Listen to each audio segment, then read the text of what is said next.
सह वीर्यं करवावहै तेजस्विनावधीतमस्तु मा विद्विषावहै।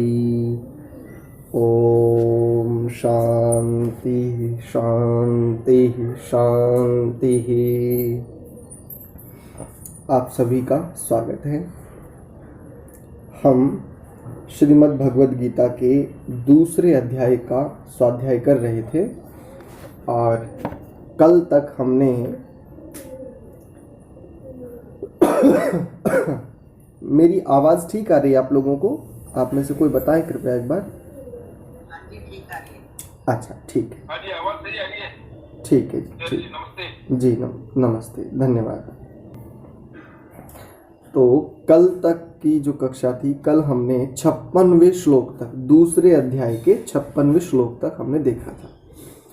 तो आज हम 57वें श्लोक से देखेंगे। 56वां श्लोक में जो चर्चा थी, दुःखेष्वनुद्विग्नमनाः सुखेषु विगत स्पृहः वीतराग भय क्रोधः स्थितधीर मुनिरुच्यते। कि जो त्रिविध दुखों से, या यूँ कहें कि जो त्रिविध दुखों में जो अपने आप को स्थिर रख पाता है, तीन प्रकार के जो दुखों की हमने कल चर्चा की थी, उनमें जो अपने आप को विचलित नहीं होने देता ऐसा, और सुखेषु विगत स्पृहः, और सुख में भी कैसा है, रुचि नहीं है उसकी, अरुचि वाला हो गया, सुख में भी अब उसकी कोई विशेष रुचि नहीं है। ठीक है, वस्त्र पुराने हैं तो भी चलेंगे, बस स्वच्छ होने चाहिए, धुले हुए होने चाहिए, ठीक है, कोई बात नहीं। घर पुराना है, ठीक है, चलेगा, बस साफ सफाई अच्छे से होनी चाहिए। बाइक पुरानी है, ठीक है, कोई बात नहीं। कार पुरानी है, ठीक है, बस उसको वो साफ सफाई रखता है, अच्छे से उसका ध्यान रखता है। पुराना भी है तो भी चलेगा, कोई विशेष उसको आकर्षण नहीं है अब कि बहुत ज़्यादा एक अट्रैक्टिव होना चाहिए, कुछ उसमें लेटेस्ट होना चाहिए, तो बस ठीक है, काम चल रहा है मेरा, बस ठीक है। यानी सुख में भी उसकी, या और कुछ जो आकर्षण होता है उसके प्रति भी उसकी कैसी स्थिति है, एकदम बिल्कुल रुचि नहीं रही है, अब रुचि रहित हो गया है ऐसा।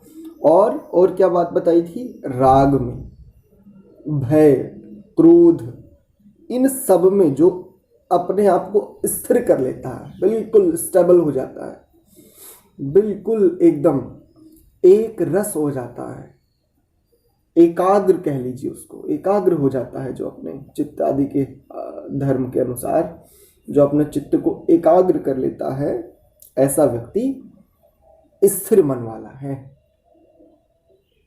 और ये कब हो पाता है, तो देखो पीछे कहा था ना, पिछले वाले श्लोक में कहा था, प्रजाहाति यदा कामान इत्यादि, जब वहां पर एक चर्चा चल रही थी कि जिसकी इंद्रियां उसके वश में हो, उसका मन उसके वश में हो सकता है, और जिसका मन जिसके वश में होता है वो व्यक्ति, उसी को मुनि रुच्यते, उसको मुनि कह सकते हो आप। केवल वस्त्र पहन लेने से, बाल बहुत बड़ी बड़ी जटाएं बढ़ा लेने से, अथवा अपने शरीर को बहुत प्रकार का कष्ट देने से, अथवा भूखा रहने से, एक पैर पर लंबे समय तक खड़ा रहने से, या कोई अन्य ऐसे असाधारण कार्यों का प्रदर्शन करने वाला, इस रूप में ये मुनि नहीं है, ये मुनियों की पहचान नहीं है। देखो गीता जिसको हम प्रायः उपेक्षित कर देते हैं गीता भी कितनी सुंदर बात बता रही है कि भाई मुनि कौन।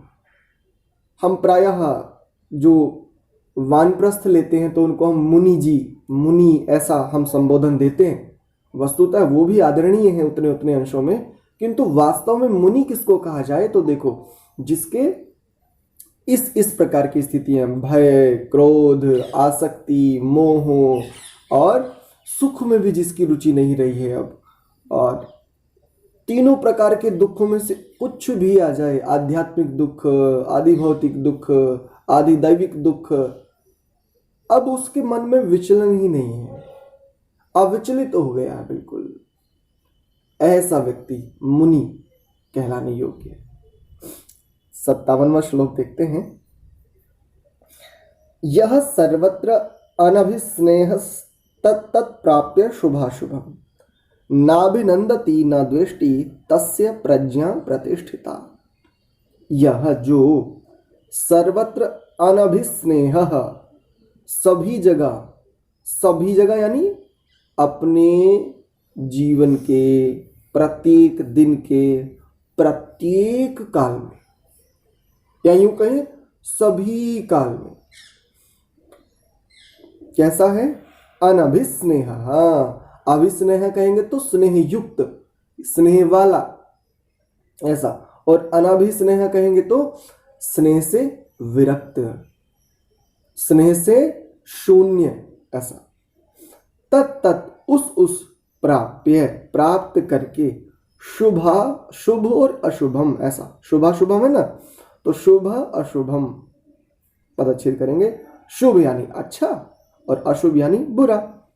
न अभिनंदति, कभी नहीं प्रशंसा करता है, न द्वेष्टि, न कभी द्वेष करता है।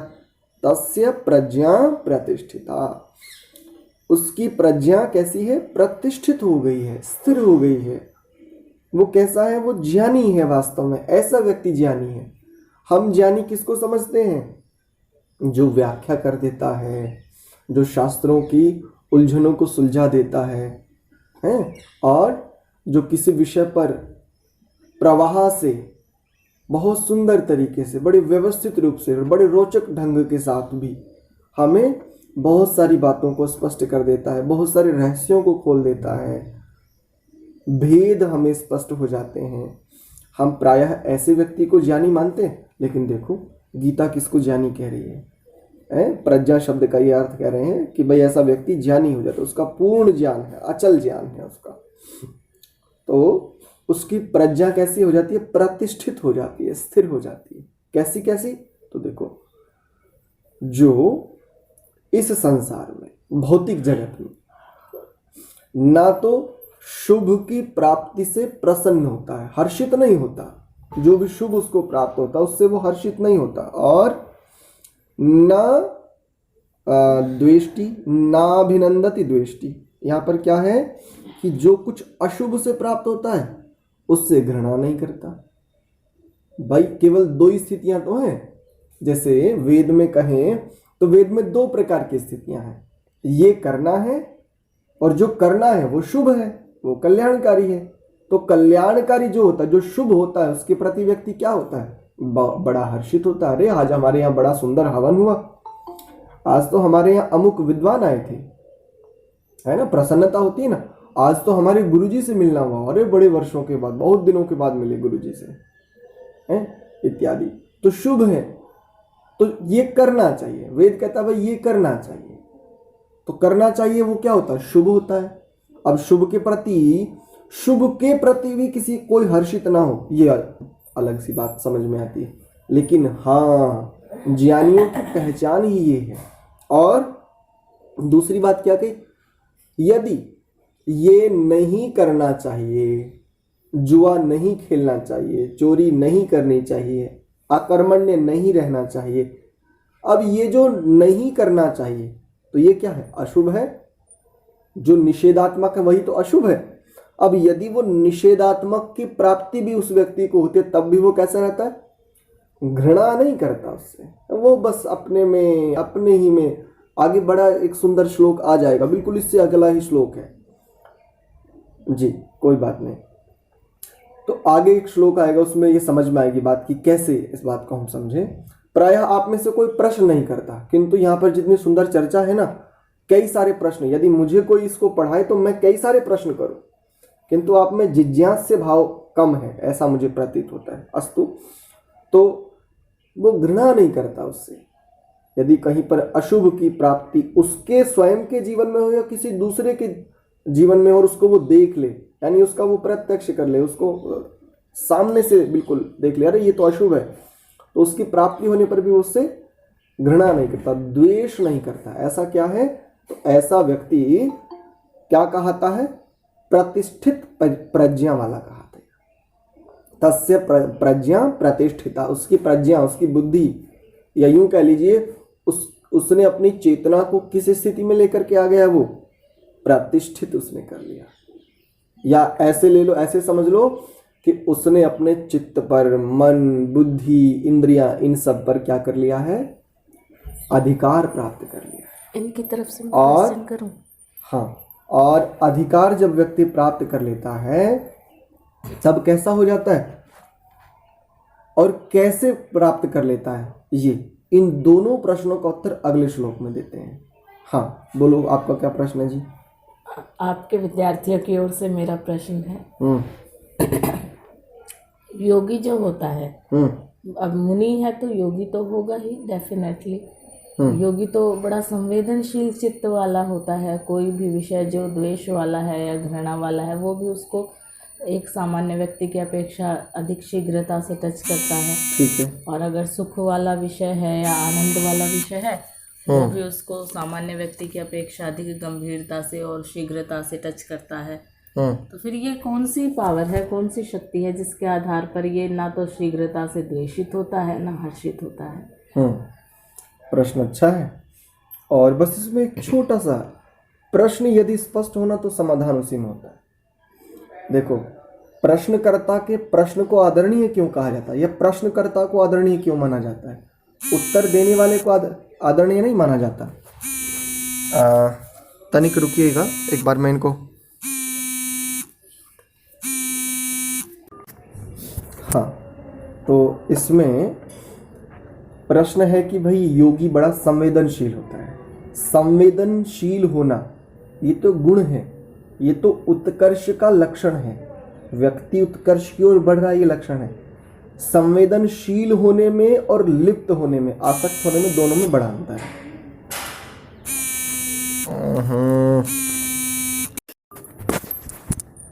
क्षमा चाहूँगा, थोड़ा सा एक फ़ोन आ गया था। हाँ, तो इस प्रश्न का ये हम उत्तर दे रहे थे। तो जो संवेदनशील होता है वो उसमें लिप्त होना, संवेदनशीलता और आसक्ति या लिप्त होना, उसमें बह जाना, ये दूसरी बात है। ऐसे समझिए इसको, संवेदनशील होता है उस विषय को ठीक प्रकार से लेना, ठीक प्रकार से जानना, समझना। और ठीक प्रकार से कौन जान पाएगा? जिसकी संवेदनाएं जागृत होंगी। संवेदना को ऐसे समझ लीजिए, सम्यक प्रकार की जानने की स्थितियां, विद ज्ञाने धातु है, सम उपसर्ग पूर्वक विद ज्ञाने धातु से संवेदना शब्द सिद्ध होता है। तो सम्यक प्रकार की वेदना जिसके भीतर जागृत है वो होता है संवेदनशील व्यक्ति। तो जो जितना अधिक संवेदनशील होता है उस विषय को वो उतने ही अच्छे प्रकार से जान पाता है। और एक और बात बताऊं, एक पंक्ति में, जो व्यक्ति ठीक ठीक जानता है ना वो लिप्त होता ही नहीं है उसमें, जब तक ठीक ठीक ज्ञान नहीं है। प्रत्यक्षात्मकम ज्ञानम, जानकारियों की बात नहीं कर रहा हूं, जानकारियां तो मेरे पास भी बहुत है, आपके पास भी बहुत है, लेकिन जब ये ज्ञान प्रतिष्ठित वाली स्थिति जिसकी अभी हम चर्चा करते हैं, जब प्रतिष्ठित हो जाती है ना हमारी प्रज्ञा, वो बनता है ज्ञान। यानी जो आचरण में है। एक बात आपका समाज में सुनते हैं आप लोग, जानने और जीने में बड़ा अंतर है, बड़ा। तो ये जो जब जीने लगते हो आप जानकारियों को, तब कहते हैं उसको ज्ञान। तो जो व्यक्ति जितना संवेदनशील होता है वो व्यक्ति उस विषय को, उस वस्तु को, उस स्थिति को उतने ही अच्छे प्रकार से जान पाता है। और जो जितने अच्छे प्रकार से जान पाता है वो उसमें उतना ही लिप्त नहीं होता, या यूं कहिए उलझता नहीं है। यदि कोई योगी है, मान लो यदि मुनि को हम योगी मान लें, उतने अंशों में उसको योगी कह लेते हैं, तो वो व्यक्ति मान लो किसी की मृत्यु को देखे तो मृत्यु रूपी प्रकरण को देख करके वो बहुत संवेदनशील होगा, और अन्य लोगों से, सामान्य जितने भी वहां पर लोग हैं, पुरुष हैं, स्त्रियां, उन सबसे अधिक वो उस परिवार को, उस कुटुंब को उनसे अधिक सांत्वना देने का यत्न करेगा, उनसे अधिक विनम्रता उसमें होगी, उनसे अधिक उसमें संवेदनशीलता होगी, किंतु लिप्त नहीं होगा। हाय हाय मर गए, छाती नहीं पीटेगा। कारण जानते हैं? क्योंकि उसमें ज्ञान है, प्रतिष्ठित हो गई उसकी प्रज्ञा, स्थिरता आ गई है, उसने समझ लिया अच्छे प्रकार से। यानी जानकारियां तो बहुत हैं हम सबके पास, लेकिन अब उसने अपनी जानकारियों को, उनमें से शुद्ध जानकारियां एकत्रित करके उनको जीना आरंभ कर दिया। ठीक है, समझ आ गया? मुझे तो ठीक है। तो हाँ, क्या?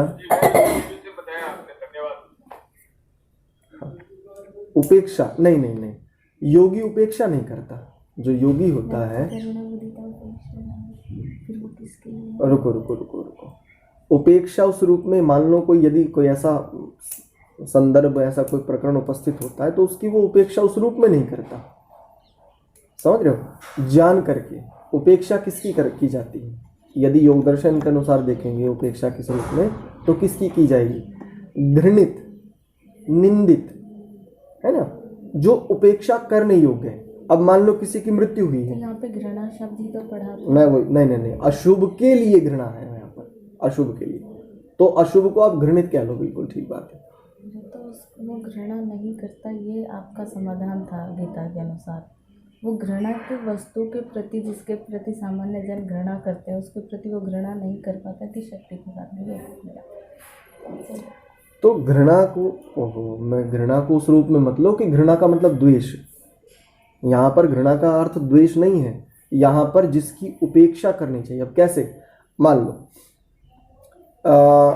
कोई मुनि है, कोई योगी, उसके सामने कोई ऐसी स्थिति उपस्थित हो कि एक आतंकवादी ने इतने बच्चों को मार डाला। जैसे अभी पिछले दिनों अफगानिस्तान में स्कूल में घुसे और आत्मघाती हमले में लगभग 30 बच्चे के आसपास वहाँ मारे गए। अब ऐसा व्यक्ति उस योगी के सामने आए या ऐसा व्यक्ति के विषय में उसको पता चले तो क्या उससे द्वेष करेगा? द्वेष नहीं करेगा, किंतु उपेक्षित कर देगा। तो इस उपेक्षा को इस रूप में लेगा। घृणा का अर्थ यहाँ द्वेष नहीं लेगा, ठीक है? क्योंकि जो द्वेष करेगा वो उलझेगा, वो संवेदनशील थोड़ी है उस रूप में। तो वो कैसा होता है? जो शुभ की प्राप्ति में हर्षित नहीं होता और अशुभ की प्राप्ति में जो कैसा है? घृणित नहीं होता या घृणा नहीं करता। उसको उस रूप में लें कि द्वेष नहीं करता, राग और द्वेष से रहित हो गया है। और इसको आप लोग क्या कहते हैं? एक देखो शब्द बताता हूं आपको, वीतराग। सुना है कभी कभी नाम आपने? वो तो वीतराग सन्यासी हैं, वो तो वीतराग हो गए हैं। सुना है? तो ये वीतराग मतलब राग और द्वेष जिसके बिल्कुल एकदम अलग हट गए हैं, उनसे वो अलग हो गया है, ऐसा। 58वां श्लोक देखिए, दोनों प्रश्नों का उत्तर आएगा जिनको मैंने कहा था। यदा संहरते चायम कूर्मोंगानीव सर्वशः इंद्रियाणीन्द्रियार्थेभ्यस्तस्य प्रज्ञा प्रतिष्ठिता। पीछे एक बात कही कि प्रज्ञा प्रतिष्ठित हो जाती है, शुभ के प्रति जो हर्षित ना हो, अशुभ के प्रति जो द्वेष दृष्टि ना रखे, घृणा ना करे, ऐसे व्यक्ति की प्रज्ञा प्रतिष्ठित है। अब कैसे होगा ये? तो देखो, यदा, जब, संहरते, समेट लेता है, च, भी, अयम, यह आत्मा, यह कूर्मः, अंगानी इव, कछुए की भांति। जैसे कछुआ अपने अंगों को क्या कर लेता है? समेट लेता, संहरते। कछुए को जब आप देखेंगे, आप में से कई लोगों ने कछुए को देखा होगा, तो कछुआ क्या करता है?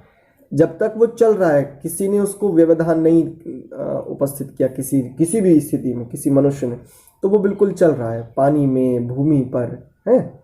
लेकिन जैसे ही आप उसके ऊपर कोई छोटा सा मिट्टी का कण डाल दीजिए, या उसको ऐसी हल्के से किसी, जैसे गन्ने की पत्ती होती है, उससे आप हल्का सा उसको छू दीजिए, तो वो क्या कर लेता है? तुरंत अपने अंगों को भीतर सिकोड़ लेता है। ठीक ऐसे ही जो प्रश्न आया था उसका उत्तर भी है, जो दो बातें मैंने कही थी उनका भी, और जो इन्होंने प्रश्न किया था उसका भी एक बड़ा सुंदर उत्तर है कि क्या करता है कुछ कछुआ? अपने सारे अंगों को सिकोड़ लेता है अपने ही भीतर, और क्या है? सर्वशः, एक साथ, इंद्रियाणी, इंद्रियां, इंद्रिय अर्थेभ्यः, आया ना, इंद्रियाणी इंद्रियार्थेभ्यः। तो इसमें अकह सवर्ण दीर्घ लग गया, तो पदच्छेद करेंगे तो इंद्रियाणी इंद्रियार्थेभ्यः तस्य, ऐसा होगा।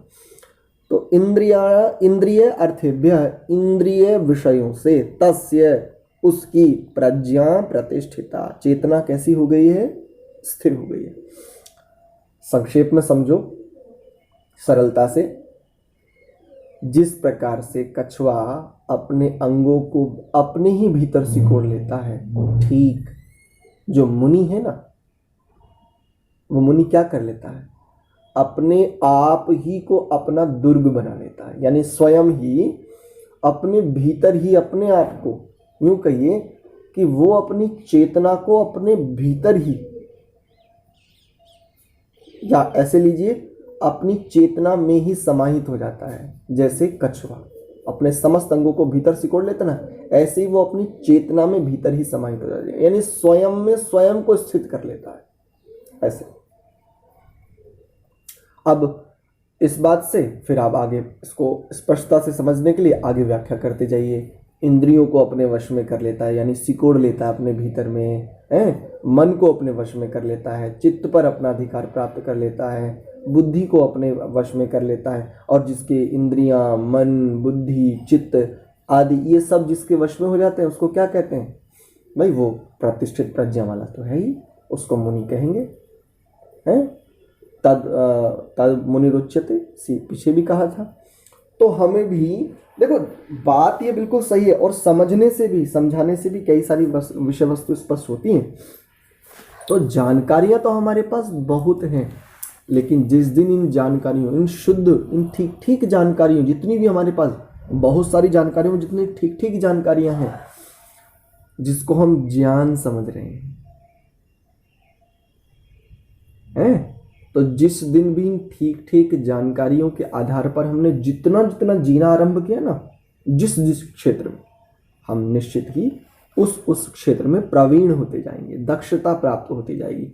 और यदि हमने अपनी मन, बुद्धि इनके प्रति, इनके लिए संवेदनशील होकर के इन पर यदि एकाधिकार प्राप्त करने के लिए यदि प्रयत्न करना आरंभ किया, तो निश्चित उसी दिन से हमारी मुनि होने की यात्रा आरंभ हो जाएगी। आवश्यक नहीं है हम प्रायः, देखो मैं एक बात कहता हूँ, अभी 2-3 लगभग तीसरा वर्ष चल रहा है, 3 वर्ष पूर्व हम गृहस्थी हुए, तो हम प्रायः कई बार हम दोनों सोचते हैं कि क्यों ना वानप्रस्थी हो जाए और 2-2, 4-4, 5-5 महीने के लिए जाएं, साधना करें, और फिर जब लगे कि अब पुनः एक बार गृहस्थ की ओर देख लेना चाहिए, फिर आ जाएं, फिर चले जाएं, फिर आ जाएं। ऐसा प्रश्न या ऐसी स्थिति क्यों उपस्थित हुई, इसका एक बहुत मूल कारण बताता हूं। देखो ध्यान से समझना, जितने भी हैं आप लोग, आप सभी के लिए बड़ी सुंदर बात है। हम प्रायः क्या सोचते हैं, और ये आवश्यक भी है, उसमें कोई मैं ये नहीं कहता, किंतु मुख्यता की दृष्टि से देखिए, जब लगन लग जाती है ना वास्तव में, तब ये नहीं दिखते ये कुछ भी, हाय मेरी पत्नी का क्या होगा, हाय मेरे पुत्र का क्या होगा, लगन ही नहीं लगी अभी है, तो अभी लगन लगी नहीं है वास्तव में। जिस दिन लग जाएगी फिर उस दिन बुद्ध की भांति, नानक की भांति, उस दिन महर्षि दयानंद की भांति, इन सभी की भांति हम फिर विचार करने का स्थान ही नहीं बचेगा। क्यों मैंने कहा, तो हम सभी प्रायः जो लोग इस क्षेत्र में हैं, थोड़ी गति रखते हैं, वो क्या सोचते हैं, कम से कम बच्चे हो जाएं, बच्चों के बच्चे हो जाएं, और तब जाकर के सोचेंगे चलो साधना है, तप, स्वाध्याय, इंद्रियों को, मन को वश में करने का, तब चलो देखेंगे प्रयास। तब तक तो कम से कम मौज से काट लें जीवन को, तब तक तो सुख ले लें, पुत्रों, पुत्रियों, पौत्रियों, इन सब के साथ जीवन का सुख, जीवन का आनंद भोगें। भोगिए, किसने रोका है, कोई समस्या नहीं। किंतु मुनियों से चूक कहाँ हो रही है, वानप्रस्थी कहाँ चूक रहे हैं, वानप्रस्थ में जाकर के भी वानप्रस्थी नहीं बन पा रहे। क्या कारण है, तो उसका कारण ये है, जब सामर्थ्य था ना उनके पास कि वो अपनी इंद्रियों को, मन को, इन सब को साध सकते थे, अपने वश में कर सकते थे, चेतना, स्वयं चेतना के वश में कर सकते थे, उन्होंने वो सामर्थ्य कहाँ खर्च किया, घर में, गृहस्थी में, पुत्रों में, पौत्रों में, पुत्रियों में, सुख में, भोग में। भोग अनावश्यक नहीं, भोग का निषेध नहीं है, किंतु प्रायोरिटी पे किसको रखना चाहिए था? पूरे जीवन की प्रायोरिटी, उपलब्धि किस रूप में चाहते थे? तो जब जिसने अपने जीवन की प्रायोरिटी यानी उपलब्धि को जिस रूप में रखा, उसने वही चुना। जिसने अपने जीवन की पूर्ण जीवन की उपलब्धि, अपने बच्चों की सफलता, अपने जीवन में घर गृहस्थी सुख भोग रखा, उसने वो लिया। और जिसने ये जाना, जिसने ये विचार किया गंभीरता से, गंभीरता पूर्वक जिसने ये मंथन किया कि नहीं, पुत्र पौत्र घर गृहस्थी पत्नी ये सब तो ना जाने कितने जन्मों से चलता आ रहा है, ना जाने कितनी बार मैं पिता बन चुका हूं, ना जाने कितनी बार मैं पुत्र बन चुका हूं, पता नहीं आज जो मेरी पत्नी हो सकता है कल वो किसी अन्य स्थिति में हो। मुझे क्या पता, पूर्व जन्मों का तो मुझे बोध ही नहीं है। जब वो इस प्रकार गंभीरता से विचार करता तो वो फिर कहता ना, इस जीवन में अब मुझे क्या करना है, मेरी प्रायोरिटी अब ये नहीं है, मेरी प्रायोरिटी तो कम से कम मुनि बनने की है, कम से कम स्थित प्रज्ञ बनने की है। पीछे कहा था ना, स्थित प्रज्ञ तदोच्यते, कम से कम प्रज्ञा प्रतिष्ठिता मैं मेरे विषय में, या मैं स्वयं को इस रूप में देख पाऊं। तब तो कब वो प्रयास करते हैं? जब उनका सामर्थ्य तो समाप्त हो चुका और वृत्तियां कैसी बन गई, और कैसी वृत्तियां पक चुकी हैं, क्रोध की, लोभ की, मोह की, आसक्ति की। अब इतनी घनघोर वृत्तियां और संस्कार इतने परिपक्व हो चुके हैं, और अब वो कहें हम मुनि बनेंगे। क्यों मजाक करते हो भाई? अब मुनि बनोगे? कैसे बनोगे? आपके चित्त की स्थितियां क्या हो गई हैं? क्या बना लिया है आपने अपने चित्त को? संस्कारों की प्रबलता किस रूप में है? अब मुनि बनना चाहते हो? चलो, जब जागो तब सवेरा, जहां हो वहीं से यात्रा आरंभ करो। किंतु कैसे बनोगे? कोरे कागज पर कुछ भी लिख सकते हो, लेकिन आपने चित्त में जो संस्कार थे, उन संस्कारों को, किन संस्कारों पर आपने जीवन के लगभग 50-55 वर्ष लगाए, और 50-55 वर्षों की परिपक्वता के बाद घड़ा तो पक चुका, अब पके हुए घड़े को आप पुनः आकार देना चाहते हो। इस जीवन में तो प्रयास कर सकते हो, केवल प्रयास, और बहुत कम चांस है कि कुछ सफलता मिले, बहुत कम। तो यदि प्रयास ही करना है तो तब करो ना जब तुम कर सकते हो। युवा अवस्था में यदि कोई दिशा मिले, मैं कहता हूं यदि मुझे युवा अवस्था में, जब मैं युवा अवस्था ही क्यों, जब मेरी किशोर अवस्था थी, मुझे कोई मुनि मिल गए होते, मुझे कोई गुरु मिल गए होते, निश्चित बहुत इससे भी और उत्तम स्थितियां हो सकती थी। आज भी बड़ी अच्छी है, किंतु इससे और उत्तम हो सकती थी। तो एक पंक्ति में इसको समेटता हूं सारे विषय को। हम भगवान को या हम उत्कर्ष को झूठन देते हैं, झूठन। सारा जीवन भोगा, खूब मौज उड़ाई, ये खाया वो पिया, वह गए, ये करा वो करा, यानी सारा जीवन मौज मस्ती में काटा। अब भगवान को क्या देना चाहते हो? झूठन, बचा कुचा। अरे हमारी सनातन परंपरा तो बचे कुचे की तो नहीं है, अपितु हम भगवान को या यज्ञ को सबसे पहले जो हमें होता प्राप्त होता उसको देकर के, उससे हम जो बचता बचा कुचा तो हम लेते हैं। यहां हम उल्टा कर रहे हैं और सुख चाहते हैं, और सुख भी देखो कितना ऊंचा सुख चाहते हैं। यानी उत्कर्ष के लिए, जीवन की सर्वांगीण उत्कर्ष को प्राप्त करने के लिए हम बचा कुचा दे रहे हैं, उसको झूठन दे रहे हैं। भगवत प्राप्ति के लिए हम झूठन दे रहे हैं, और उससे हम ये अपेक्षा कर रहे हैं कि हमें उत्कर्ष प्राप्त हो, है हम निश्रेयस की ओर बढ़ जाएं। कैसे संभव है? तो झूठन देकर के आप कितनी ऊंची आशा लगा रखे हो, कितनी ऊंची अपेक्षाएं रखे हुए हो इस रूप में। तो ये विचार इसलिए आया कि भाई क्या हम भी उन्हीं लोगों में सम्मिलित हो जाएंगे जिनके विषय में आज हम विचार करके, आज ये विचार आ रहा है कि क्यों ना दीक्षा दोनों वानप्रस्थ में चले कुछ समय के लिए, क्यों ना कुछ समय आज ही से प्रारंभ करें। सब देख तो चुके ही हैं, संतान आदि यदि उस रूप में स्थितियां होंगी तो वो परमात्मा की व्यवस्था ठीक है, लेकिन क्यों ना आज ही से तैयारी करें। झूठन क्यों दिया जाए परमात्मा के प्रति? भगवत भक्ति के लिए बचा कुचा क्यों दिया जाए? क्यों ये पाप किया जाए इत्यादि। तो आप इस बात को समझें और जानें कि झूठन दे करके आप बहुत उच्चता चाहते हो, ये तो संभव ही नहीं है। जैसा दोगे वैसा ही मिलेगा, बिल्कुल सीधी सी बात। क्योंकि किसी ने भी आज तक यदि अमरूद खाने हैं और वो कहे कि नहीं मैंने तो नीम का पेड़ बो दिया और मेरे तो नीम के पेड़ पे ही अमरूद आ जाएंगे, ऐसा थोड़ी हो सकता है। हो नहीं सकता, बिल्कुल बिल्कुल भी नहीं हो सकता। तो यदि अमरूद खाने हैं तो अमरूद खाने के लिए अमरूद का ही पौधा लगाना पड़ेगा।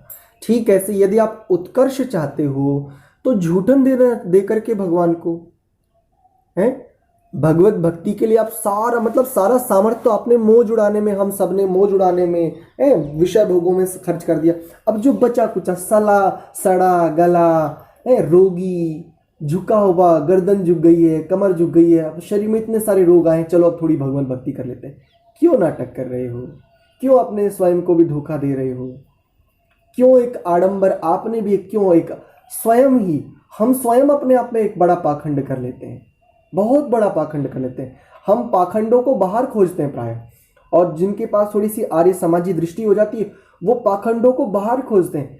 लेकिन आदरणीयों, मैं स्वयं को भी कह रहा हूं, देखो ना हम स्वयं ही अपने आप में कितने पाखंडी हैं। सुनने में बड़ा अटपटा लगता है, लेकिन मैं स्वयं को भी कह रहा हूं, जितनी जानकारियां मेरे पास हैं वो मेरा उतना जीवन नहीं है जितनी श्रेष्ठतम जानकारियां मेरे पास है। और परमात्मा की कृपा से ऐसे ऐसे अनुभव, कार्य व्यवहार में ऐसे ऐसे अनुभव होते हैं। कई बार तो हम दोनों की चर्चा होती है तो दीक्षा कहती है कि भाई ये स्थितियां तो अच्छी हैं, भले ही हम थोड़ा संघर्ष कर रहे हैं, सब कुछ है, लेकिन स्थितियां बहुत अच्छी हैं। इन स्थितियों को प्राप्त करने के लिए लोग ना जाने कितनी कितनी तपस्या उस रूप में, कितनी कितनी साधना करते हैं। तो हम सामान्य जीवन जीते हुए इस रूप में, किंतु मैं भी इस रूप में यदि देखूं तो मैं भी तो कहीं ना कहीं पाखंड ही कर रहा हूं। और किसके साथ? कमाल की बात है, समाज में जो पाखंड हो रहा था उसका प्रभाव दूसरों पर भी आ रहा होता है, लेकिन यहां तो मैं अपने स्वयं के साथ ही पाखंड कर रहा हूं। जो जानता हूं वो जीता नहीं हूं। क्या लाभ है फिर ऐसे जानने का? क्या लाभ है अपने आप को इस रूप में बहुत श्रेष्ठ मानने का, या श्रेष्ठता? हाँ, प्रयास करना बहुत अच्छा है और मैं भी प्रयास कर रहा हूँ और आप सब भी अपना समय निकाल रहे हैं, तो ये बड़ा अच्छा है। किंतु यदि आप भगवत भक्ति, भगवान की पूजा, उपासना इस रूप में, जिस रूप में भी करना चाहते हैं, शुद्ध रूप तक आइए, शुद्ध रूप को समझिए और झूठन मत दीजिए। बचा कुचा, सड़ा गला, रोगी शरीर लेकर के आप भगवान की भक्ति करोगे तो जो दोगे वही मिलेगा। अगले जीवन के लिए आप वही बीज बो रहे हो, ध्यान रखना। इसलिए संभलिए, समझिए, बस दो ही शब्द है मेरे पास, समझिए और संभलिए। क्या कह रहे हो? बोलना है इस विषय पे? हाँ, रखो बिल्कुल। श्लोक को आगे ले लेते हैं। हाँ जी, आप भी रखो। क्या है? कल ही मैं, आप सभी को नमस्ते। कल ही मैं सोशल मीडिया पर एक जैन मुनि थे एक, और वो जैन मुनि तरुण सागर, हाँ जी, वो बता रहे थे कि मेरे प्रवचनों में 10-12 लोग आते थे, और वो आते थे पुरुष, वो जिनको बेटा दुकान पे नहीं चढ़ने देता, और महिला वो आती थी जिनको बहू घर में नहीं टिकने देती। ऐसे 10-12 लोग उनके प्रवचनों में आते हैं। सभी की प्राय यही स्थिति है।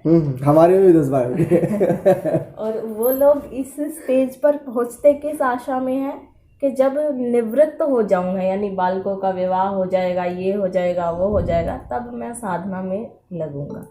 इससे पूर्व कोई तैयारी नहीं होती उनकी। जब उनके पास सामर्थ्य होता है उस समय में वो तैयारी नहीं कर रहे होते। एक छोटे से उदाहरण से समझने का प्रयास कीजिए। हमें कहीं यात्रा करनी है, 10-12 दिन हमें कहीं घूमने जाना है, टूर पे जाना है, तो हम कम से कम 1 महीना पहले उसकी तैयारी करके रखते हैं कि वहाँ पे ये ऐसा ऐसा वेदर होगा, इस तरह के कपड़े लेके जाऊँगा, इतना पैसा लेके जाऊँगा, इसके लिए ये खरीदारी करके आनी है। या सबसे पहले तो एक लंबा चौड़ा टाइम हम ये सेट करने में लगाते हैं कि मुझे घूमने कहाँ जाना है। अगर भारत के अंदर ही घूमना है तो देश भर के मैप में से वो स्थान निकालेंगे खोज करके कि मुझे यहाँ घूमने जाना है, इतने दिन घूमने जाना है। ये पूरा का पूरा हम चिंतन करते हैं।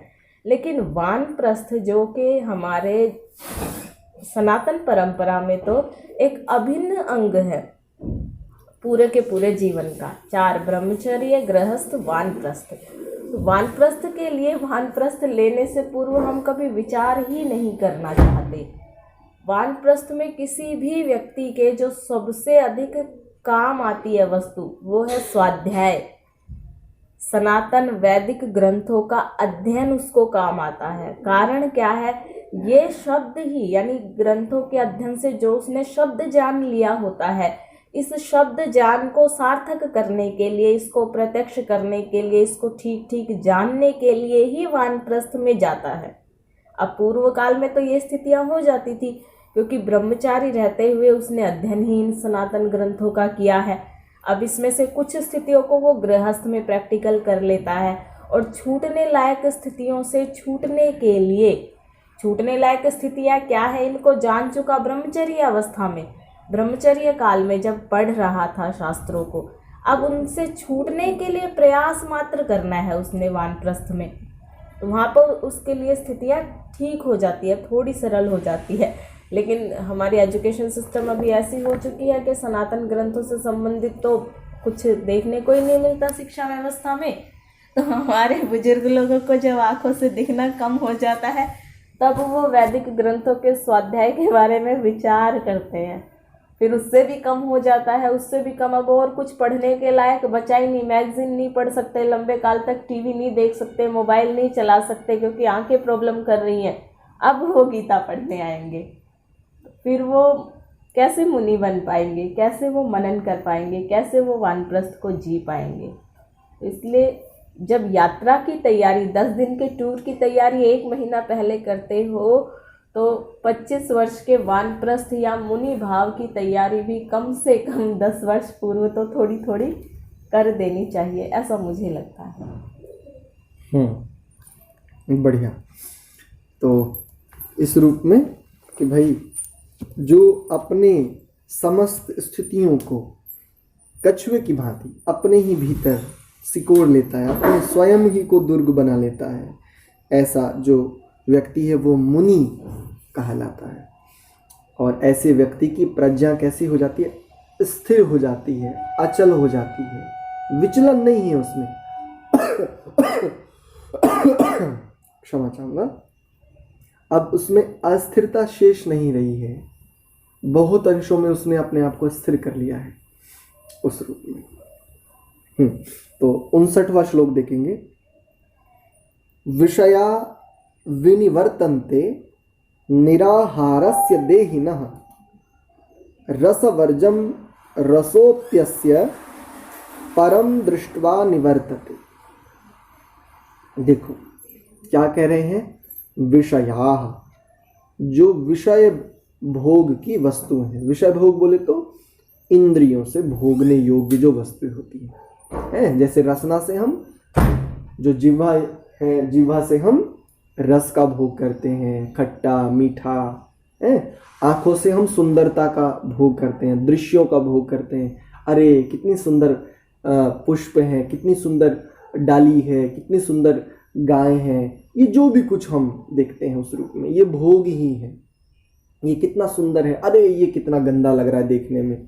तो ये आँखों से, त्वचा से, यानी जो भी इंद्रियों भोग की वस्तुएं हैं, विषयाः विनिवर्तन्ते, दूर रहने के लिए अभ्यास की जाती है। क्या?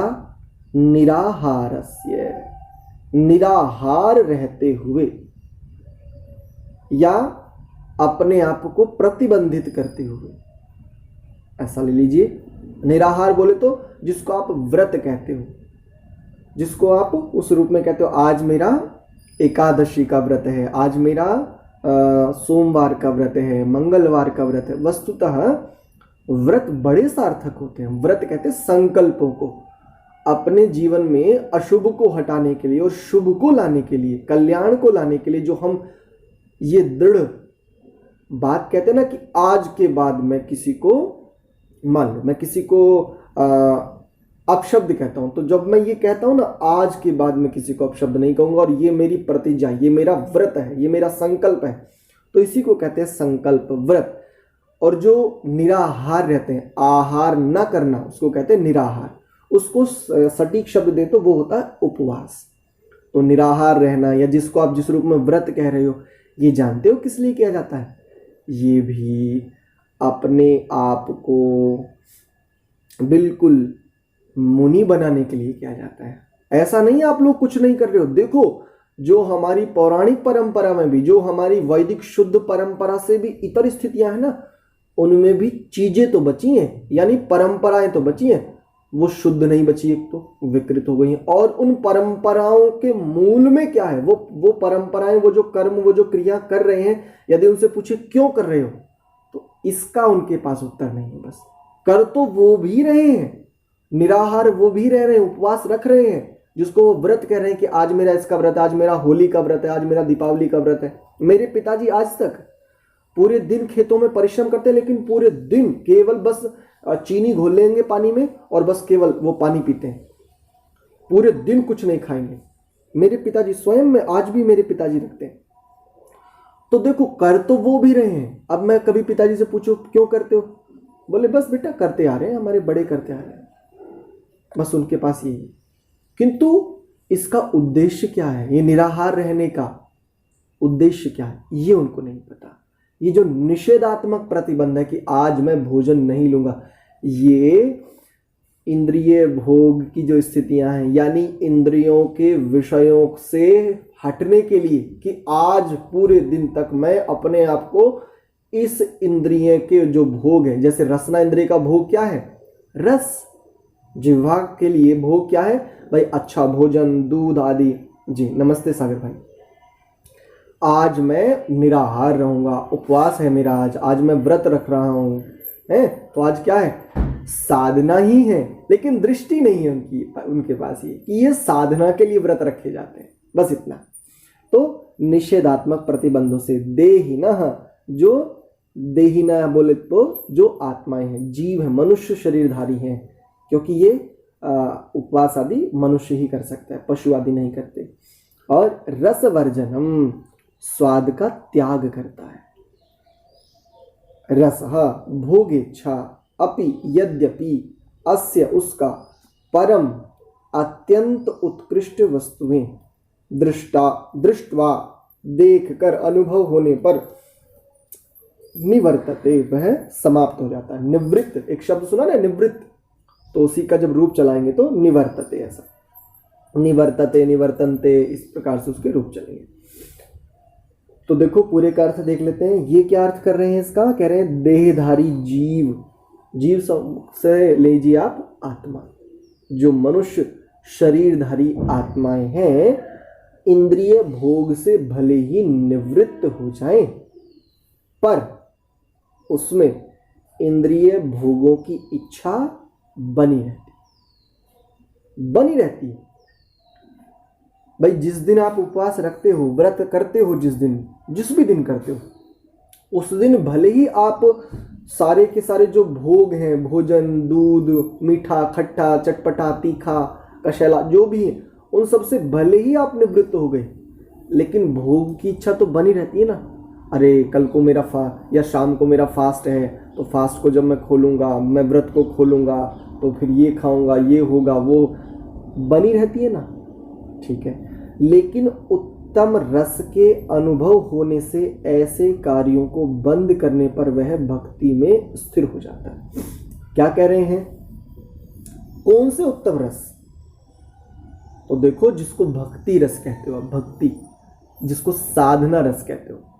नहीं समझ में आया?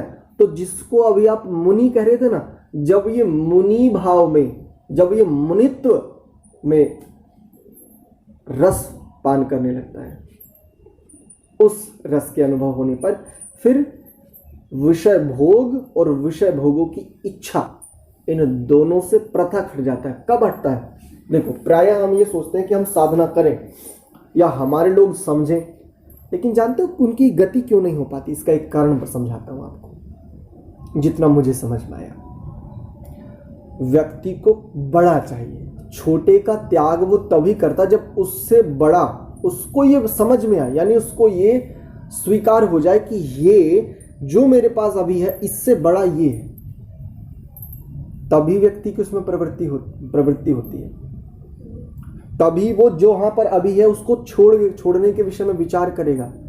त्याग तभी संभव है जब उसको उससे कुछ बेटर, उससे कुछ और बड़ा ये समझ में आए कि हाँ ये इससे बड़ा है, तभी संभव है। अब जैसे हम क्या कहते हैं, जो लोग थोड़े सिद्धांतों को समझ लेते हैं, जो माता पिता इस आयु में समझ लेते हैं, वो अपने बच्चों को क्या सोचते हैं, अरे आज ही हो जाए, आज ही हो जाए, जो हमने आज तक इतना समय लगा करके जाना ना। अब उन माता पिता की ये बड़ी प्रबल इच्छा कि हमारा पुत्र, हमारी पुत्रियां, हमारे ये जो भी समीप बच्चे हैं, ये आज ही इस बात को समझ लें। तो देखो आदरणीय, दो चूक कर रहे हो आप। एक चूक ये पहली, आपने लगभग कितनी आयु खर्च की इस अनुभव को समझने के लिए या इस स्थिति को समझने के लिए।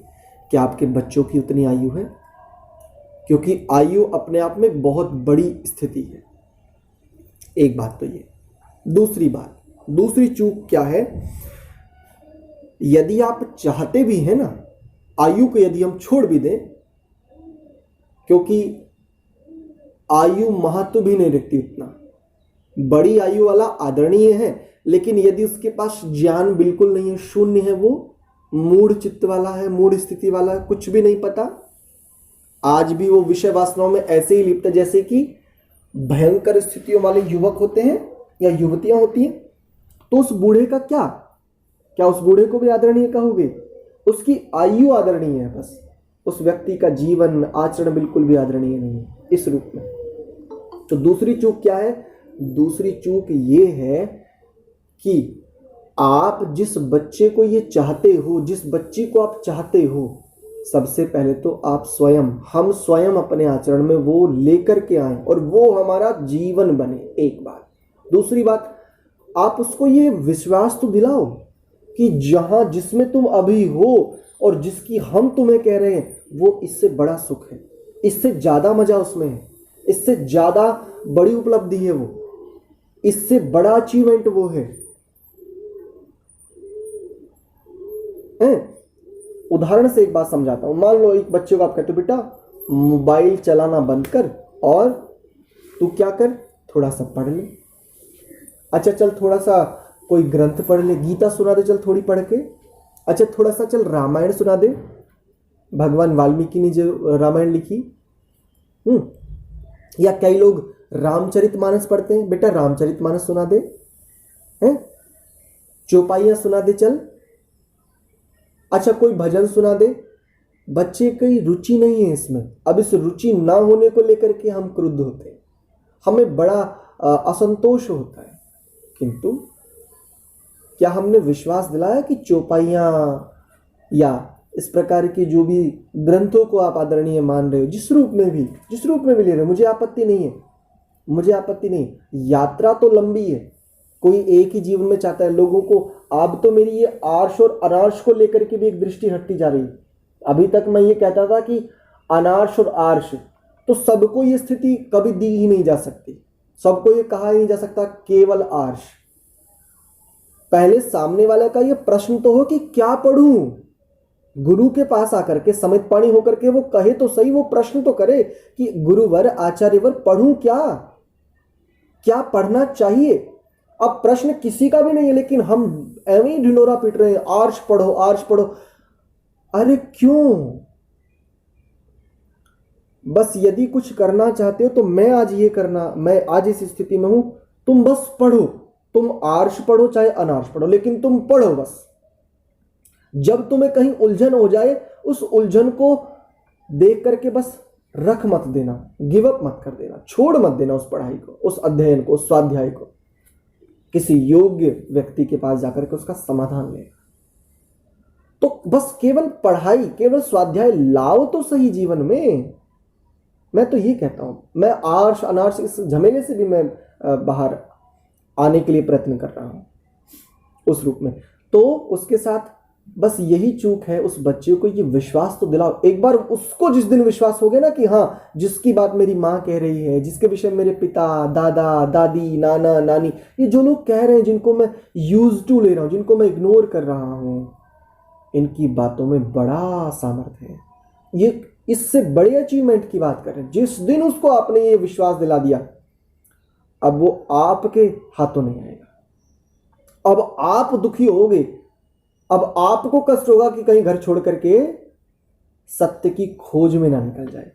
और एक और बात कह दूं, समय वैसे हो गया, 5 मिनट अधिक, आपकी शंका समाधान का समय इसी में आ गया। आदरणीयों, जिस माता पिता का पुत्र अथवा पुत्री सत्य की खोज के लिए इन समस्त स्थितियों को त्याग करने का संकल्प ले लेवे, उस माता पिता की पूरे जीवन की साधना तपस्या उस दिन सफल हो जाती है। वो माता पिता वास्तव में उस दिन सार्थक हो जाते हैं कि जिनके जीवन में, जिस माता के गर्भ में कोई संतान आई, उसने उसको जन्म दिया, जिस पिता ने उसको पाला, उसको रक्षण दिया, और जिस दिन उस संतान ने, किसी भी माता पिता की संतान ने सत्य की खोज के लिए इन समस्तताओं को एक ओर कर दिया, त्यागा नहीं है, घबराइए मत, वापस आएगा। जिस दिन वो युवावस्था में कदम रखेगा, बहुत सारी स्थितियां, अभी क्षणिक वैराग्य है। स्थितियों को जब प्रथम बच्चा जानता तो वो क्षणिक वैराग्य, उसको लेकर के चिंतित मत हो, हाय हमारा बच्चा भाग गया, हाय हमारा बच्चा चला गया। कहां जाएगा? इस पृथ्वी पर भी पूरा भ्रमण नहीं कर सकता। परमात्मा की न्याय व्यवस्था तो बहुत बड़ी है। ये पृथ्वी ही इतनी बड़ी है, केवल अपने यदि प्लेनेट की बात करूं, ये जो हमारा ग्रह है पृथ्वी नाम का, ये ही इतना बड़ा है कि पूरा जीवन लगाएगा ना तब भी पूरी पृथ्वी का भ्रमण नहीं कर पाएगा। और यदि उसके मन में सत्य को जानने की प्रबल उत्कट अभिलाषा है, उसको अपना आशीर्वाद दो, उसको पामों में बेड़ियां मत डालो ममत्व की, उसके समक्ष कोई बंधन मत आने दो, उसको तो अपना आशीर्वाद दो, हर्षित हो, खुशियां मनाओ, फूलो फलो। आज आपका माता पिता बनना सार्थक हुआ। आपके जीवन में आई संतान जाग गई, एक चेतना को आपने जगा दिया अपने जीवन से, अपनी चेतना से एक चेतना को जगा दिया। आज आप सार्थक हुए, आज आप वास्तव में सार्थक सिद्ध हुए। लेकिन उल्टा है समाज में। जिस दिन मेरी माता को यह पता चला, मुझे थोड़ा वैराग्य हो गया है, मैं विवाह नहीं करना चाहता, क्या क्या मैंने झेला, आप लोग भी समझ सकते हैं शायद। खुशियां मनाइए, उत्सव मनाइए। यदि आपके परिवार में कोई बच्चा ऐसी स्थितियों को प्राप्त करे, उसको आशीर्वाद दीजिए। अपने पूरे जीवन का जो भी कुछ बचा ना, जितना भी आशीर्वाद बचा, सब कुछ लौट उसके ऊपर बिल्कुल उड़ेल दीजिए। मां तो अपना आंचल भर भर के उसको आशीर्वाद दे कि पुत्र, तू इस सत्य की खोज में, जिस खोज में तू जा रहा है, मेरी समस्तता तेरे साथ है। अपना आंचल भर भर के उसको आशीर्वाद दीजिए। आपका जीवन सार्थक हो गया, धन्य हो गया आपका जीवन। हम उल्टा करते हैं। तो श्लोक को देख लेते हैं। आज शंका समाधान का तो समय नहीं आया। तो 59वां श्लोक था, विषयान विनिवर्तन्ते निराहारस्य देहिनाः, कि जो विषयों के प्रति कैसे हो गए, निवृत्त हो गए हैं। अभ्यास जिन्होंने कर लिया विषय भोग से, इंद्रियों के जो भोगों से दूर पृथक होने के लिए जिन्होंने अभ्यास कर लिया, कैसे? निराहारस्य, निषेधात्मक, जो निषेधात्मक प्रतिबंध है, भोजन नहीं करूंगा आज कुछ दिन के लिए दूध नहीं लेऊंगा, इतने दिन तक मीठा नहीं खाऊंगा, इस प्रकार की जो साधनाएं हैं, इस प्रकार के जो तप हैं, इनको इन्होंने एक शब्द में कहा निराहारस्य देहिन। जब देहधारियों का जो ये निराहार आदि यानी निषेधात्मक जो प्रतिबंध है अपने ऊपर स्वयं के लिए, ऐसा। और रसवर्जम, स्वाद का जो त्याग करता है, रसो अपि अस्य, रसोप्यस्य, ऐसा है ना, तो इसको रसः अपि अस्य ऐसा पदच्छेद होगा। तो भोग इच्छा यद्यपि जिसकी भोग इच्छा परम दृष्ट्वा निवर्तते, उत्कृष्ट वस्तुएं यानी उससे उच्च स्थिति का अनुभव होने पर वह समाप्त हो जाती है। तो इसका उस रूप में अर्थ ले लेते हैं, समझ में आ जाए जिससे संक्षेप में और सरलता से, कि देहधारी भले ही इंद्रिय भोग से थोड़ी देर के लिए अपने आप को हटा, लेकिन इच्छा शेष रहती है। और ये भी कब समाप्त होती है, यानी मुनि का मुनित्व कब प्राप्त होता है? जब उसको उस भोग से उत्तम रस का अनुभव हो जाए, विश्वास आ जाए भगवत प्राप्ति में, साधना में, उपासना में, ध्यान में जब उसको रस आने लगे, उसको लगे अरे रसगुल्ला खाता हूं बड़ा अच्छा लगता है, लेकिन कब तक? जब तक वो कंठ से नीचे नहीं गया, बस कंठ से नीचे गया और बस खत्म, सारा रस, सारा सुख समाप्त। जलेबी बहुत अच्छी है, बहुत अच्छा लगता है, गरम गरम जलेबी, कई बार उसका रस, उसका खाने का तरीका, उसके साथ रबड़ी आ जाए तो और बढ़िया लगता है, लेकिन कब तक सुख है? बस तब तक ही है। पुष्प तभी तक सुंदर लग रहा है जब तक वो मुरझाया नहीं है। युवक को युवती और युवती को युवक तभी तक अच्छा लग रहा है जब तक वो भोग को उस रूप में उसने देखा नहीं है, जब तक उसने जाना नहीं है। जिस दिन उसने शरीर के भीतर देखा, जिस दिन ऊपर की जो ये त्वचा रूपी जो पॉलिश है, इस पॉलिश को हटा करके जिस दिन भी उसने देख लिया, वहां से वो भाग जाएगा, यहां आना ही नहीं चाहेगा। जिस दिन उसने ये समझ लिया कि जिस शरीर के प्रति मैं आकर्षित हो रहा हूं, आकर्षण है, कई लोग इसको भी नकार देते, बोले आकर्षण नहीं है, ये सब संसार कुछ नहीं है, संसार कोई नकार देते, ये भी गलत बात है ना। आकर्षण है, लेकिन जिस दिन इस आकर्षण के पीछे, इस आकर्षण को भी समझने के लिए जिस दिन वो समझ लेता है, ये जान लेता है शरीर का कौन सा भाग ऐसा है जहां से गंदगी निरंतर नहीं रिस रही है, चाहे स्त्री शरीर हो चाहे पुरुष शरीर हो, जिस दिन जिस चेतना को ये बोध हो जाता है, आभास हो जाता है, उस दिन कम से कम उस भोग, उस आंखों की तृप्ति, जिसको आंख सेकना कहते हो, जिसको आप जिस रूप में भी लेते हो, जिस रूप में भी लेते हैं समाज में, जिस दिन भी उसको इस रूप में कुछ मिल जाता है, फिर बॉयफ्रेंड, गर्लफ्रेंड, और ये मेरी शादी से पहले वो क्या रखते हैं दीक्षा आपस में? अरे शादी से पहले नहीं, अफेयर नहीं, अरे वो कहते तो है कि इनका और मेरा वो है रिलेशनशिप। हाँ, तो रिलेशनशिप, जिस दिन आपको वास्तव में पता चल जाता है कि रिलेशनशिप है क्या और रिलेशनशिप के पीछे छुपा क्या है, दो गंदगियों से लबालब भरे हुए शरीर है रिलेशनशिप के पीछे, जिस दिन आपको ये प्रथम बार बोध हो जाता है, जिस बच्चे को, अच्छा एक और बात बता दूं, बड़ी आयु में ये बोध नहीं होता, ध्यान रखना, आयु बढ़ जाने पर ये बोध नहीं हो पाता, जीवन भर वैराग्य नहीं आता, ध्यान रखना। यदि ये कर सकते हो, यदि ये संभव है, जिस आत्मा के पास मनुष्य देह उसके बचपन में ही ये कर सकते हो। मां मदालसा ने कई सारे पुत्र वैरागी सन्यासी उत्पन्न किए, ऋषि उत्पन्न किए, तो उनके पति ने कहा क्या इस राज्य को कोई उत्तराधिकारी नहीं दोगी? तो बोली ठीक है, इस बार इस राज्य का उत्तराधिकारी दे देती हूं। सोचो, ऐसी माएं हैं, तो आप सोचो कि आयु बढ़ जाने पर ऐसा कर लोगे, नहीं हो पाएगा, हो ही नहीं सकता, संभावनाएं बहुत घट जाती हैं, सामर्थ्य बिल्कुल खर्च हो गया होता है, इतनी जगह बढ़ जाता है, तो वहां संभावना नहीं। संभावना यहां है जहां से आप अपने बच्चों को दबा रहे हो, दबाओ मत, उनको प्रोग्राम्ड मत करो, जैसे किसी को प्रोग्राम किया जाता है ना, जैसे किसी को डिजाइन किया जाता है, उस रूप में बच्चों को केवल मशीन मत बनाओ, जिज्ञासु बनाओ, जिज्ञासु, हर एक स्थिति में उसको पारंगत करो। आपको डर यह है कि जब मेरी बेटी बड़ी हो जाएगी तो युवकों के प्रति वो आकर्षित होगी, क्यों चिंता करते हो? बड़ी होने से पहले प्रत्येक विषय में उसको पारंगत करो ना, चर्चा करो ना, संकोच क्यों करते हो? आपको यह चिंता है कि मेरा बेटा, मेरा पुत्र किसी लड़की के पीछे ना पड़ जाए, कहीं से अपयश ना मिल जाए। अरे ये यदि चिंता है तो आज ही समस्त विषयों को उसके साथ क्यों नहीं साझा करते हो? तुम माता पिता हो, तुमसे सुंदर अनुभव और किसके पास होगा? तुमने जीवन की उस अवस्था में प्रत्येक स्थिति को प्रत्यक्ष किया, क्यों उसके माता पिता बनकर के ढोंग कर रही हो? उसके मित्र बनकर के देखो, उस छोटे से बच्चे के मित्र, उस छोटी सी बच्ची के मित्र बनकर के देखो। अब संसार की, यदि आपकी पुत्री है, संसार के सारे युवक आपकी पुत्री को अपने जाल में उलझा करके दिखाएं। यदि आपने जीवन की प्रत्येक स्थिति को उसके साथ बिल्कुल मित्र बन करके साझा कर लिया, प्रत्येक स्थिति, बेटा ये आकर्षण है, आकर्षण होता है, लेकिन इस आकर्षण के पीछे ये सारी स्थितियां बच्चे को बचपन में सिखाओ ना। लेकिन बचपन में तो अनावश्यक संकोच, अरे ये गंदी बात है।